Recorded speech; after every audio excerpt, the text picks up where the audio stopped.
Kenapa nak sibuk macam mana Liana buat teknologi tu? Apa sistem dia guna? Kan Liana dah cakap, semua sistem baru. Itulah. Sebelum kau pakai komputer, masa Bill Gates tengah buat dia punya software, Microsoft semua, kenapa kau tak tanya dia macam mana dia buat sistem? Mestilah lepas dia dah siap mesin tu semua, mesin tu semua, baru kau belajar apa macam mana dia buat software tu semua, application, betul tak? Ini bingai. Orang kalau ada full of enviness in their heart, memang macam tu lah. Bebal. Orang kalau bebal ni kita dah tak payah layan sebab dia memang buat kita sakit kepala, satu, buang masa, buang energi. Dan lagi satu, dia akan maki-maki orang yang hati bersih, yang memang akal sihat. Dia akan maki orang yang akal sihat tu. Dah nampak dah orang akal sihat tu memang patut bunuh orang yang mental illness ni. Orang mental illness ni dia memang Ya'juj dan Ma'juj. Kalau kau biarkan dia berkeliaran dekat luar, kau tak masukkan dia dekat dalam hospital mental illness ataupun penjara, dia akan sentiasa menghasut orang sampai orang lain pun jadi bodoh. Nak orang yang memang baru nak join parti politik lah, apa semua konon-konon, baru membesar lah akal dia, tapi hati dia masih Islam, masih suka kutuk-kutuk has America. Jadi orang yang macam ni, dia masih 50-50, dia tak percaya pada Tuhan, ataupun dia atheist kan, atheist ke atheist. Orang macam ni dia akan senang terhasut lah dengan pemikiran orang-orang yang mental illness ni. Faham tak? Sebab sistem kat dunia ni selama ni memang dah macam tu.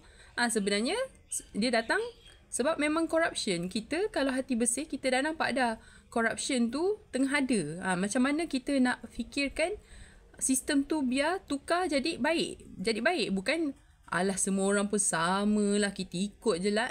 Itu nama bukan the creator. Faham? Lagi satu, jangan cakap has America lama-lama nak jadi Tuhan sebab sekarang dia Nabi. Ada ke Tuhan bagi? Ada ke Tuhan bagi nak jadi Tuhan? Sekarang Tuhan kata the Father in the heaven. Betul tak?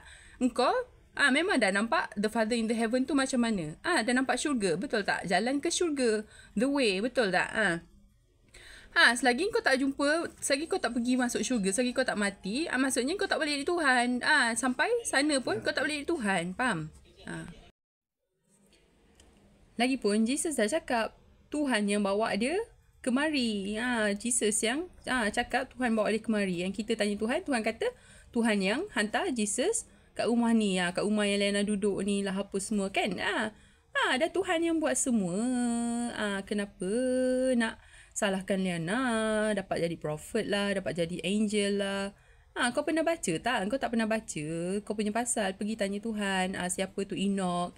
Siapa tu Nabi Musa? Siapa?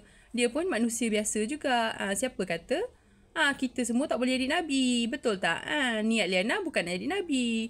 Betul tak? Tapi kita nak bila hidup biar dapat wahyu Tuhan macam para aulia. Betul tak?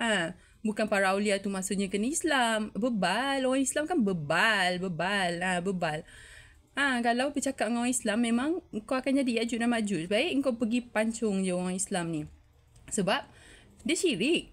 Orang ni kalau dia fitnah orang, dia tak taubat, maksudnya mesti ada pemakai sihir. Lagi satu, dia sembah manusia. Dia sembah manusia. Sembah manusia tu maksudnya sembah manusia maksudnya kalau dia tak pakai sihir pun, dia sembah mak dia. Dia ikut cakap mak dia sebab mak dia bagi duit tiap-tiap bulan ke, mak dia boleh bagi sikit-sikit mak duit makan ke apa ke kan. Kalau melancong mak dia belanja kan, untuk pretend lah apa semua. Tapi sekali kau sokong, selamanya kau tak dapat wahyu Tuhan tu. Faham tak? Jangan dah sampai nanti lama-lama dia nak jadi Tuhan pula. Bila masa Tuhan dah kata kita tak boleh jadi Tuhan. Tuhan is Tuhan. Berapa kali nak ulang? Betul tak? Tapi kalau kau berbual dengan orang yang syirik, dia memang akan cakap macam tu. Sebab dia sendiri tak kenal Tuhan. Dia panggil jin tu Tuhan dia lah. Betul tak? Walaupun dia semayang 5 waktu panggil Tuhan, tapi kau dah pakai benda yang mensyirikkan Tuhan. Tuhan dah kata banyak-banyak dosa. Apa? Dosa yang mensyirikkan Tuhan, Tuhan tak ampun. Alahai.